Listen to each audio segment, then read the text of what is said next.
బాగానే సోకుల పడిపోతున్నావు. యాడికి? బామ్మ క్యారేజ్ తీసుకుపోతున్నానే.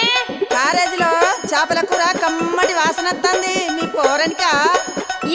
నువ్వు ఊకో బామ్మ. పోరడంట పోరడు. మా అన్నకు తీసుకుపోతున్నా.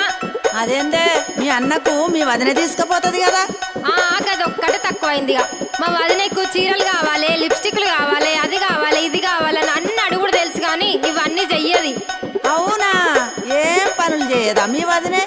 ఇంతకు ఏమేమి అడుగుతుందో జర చెప్పరాదు.